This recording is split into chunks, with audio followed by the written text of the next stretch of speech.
అవని Muscat అవని అలాగా ఈ ఇతర దేశాల్లో మన ఇండియా ఎంబసీ మనకు ఒక ఆఫీస్ ఉంది అక్కడ. మన దేశానికి సంబంధించి ఒక ఆఫీస్ ఉంది. అది మన భాషలో మనం మెయిల్ పెట్టినప్పుడు వెంటనే ఆ ఇండియా ఎంబసీ వారు ఆ డిపార్ట్మెంట్ని అక్కడ ఉన్న గవర్నమెంట్తో కరస్పాండింగ్ చేసి వాళ్ళ ఆ బాబాని పిలిపించి ఆ ఇండియా ఎంబసీకి వెంటనే వాళ్ళ ఒక్క రూపాయి కూడా ఖర్చు అవ్వకుండా ఎవరు దేశాలు ఊళ్ళంటున్న వాళ్ళు అందరూ కూడా 80 మంది కూడా మేము రక్షించడం జరిగింది.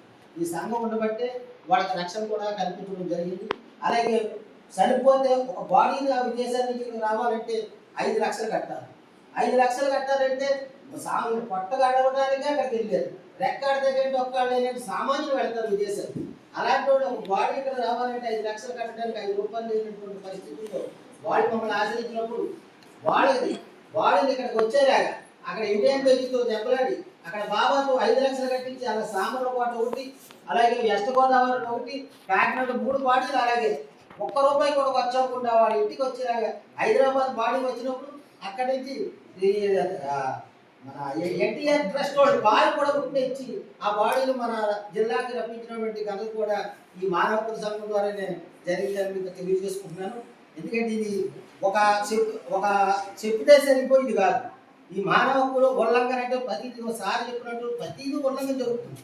కానీ ఎంతో మంది ఇది లేకపోతే పూర్తిగా ఉల్లంఘన కాకుండా అసలు ఏది అడగనకూడదు. మనం మాట్లాడే స్వతంత్రం ఉండదు, మనం తిరిగే స్వతంత్రం ఉండదు, మనం నివసించే స్వతంత్రం ఉండదు. ఇవన్నిటిని కల్పించిందే మానవ హక్కులు. అంటే మానవ హక్కులు అంటే అది కొత్తగా ఎక్కడి నుంచో రాలేదు.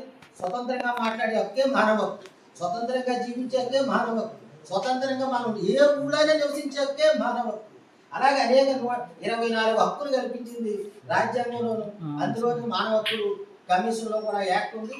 ఏ కేసు అయినా మీరు జాతీయ కమిషన్గా జాతీయ మానవ హక్కుల కమిషన్ కానీ లేకపోతే రాష్ట్ర మానవ హక్కుల కమిషన్ కానీ ఫిర్యాదు చేయాలనుకుంటే సంవత్సరం లోపు ఉన్న కేసులే ఫిర్యాదు చేయాలి. సంవత్సరం దాటిపోతే వాళ్ళు మన కేసు యాక్సెప్ట్ చేయరు, మనకు న్యాయం జరగదు. మీరేమనుకుంటారంటే అప్రమత్తంగా వచ్చేది చెప్పారు అక్కడ మనకు జరగలేదు అనుకుంటే అక్కడ యాక్ట్ అలా ఉంది. అది మనం ఒక సంవత్సరంలో మీ సమస్య ఏ సమస్య అంటే ఒక సంవత్సరం లోపల సమస్య ఇప్పుడు పాత ఏడాది 2 ఏళ్ళు 3 ఏళ్ళు 4 ఏళ్ళు అన్న సమస్యలు అక్కడ యాక్సెప్ట్ చేయరు. అది మీరు గమనించాలని విద్యార్థులకు నేను కోరుతున్నానండి. ఇకపోతే నేను అంటే లోక్ అదాలత్ గురించి నెంబర్గా చెప్పారు కాబట్టి ఆ మాట చెప్తున్నాను. విద్యార్థులు మీరందరికీ చెప్పేది ఏంటంటే మీరు ఇప్పుడున్న పరిస్థితుల్లో స్టూడెంట్స్ ఈ డ్రగ్స్కి అలాగే ఈ గంజాయికి అలాగే హెరాయిన్కి ఇలాంటి అనేక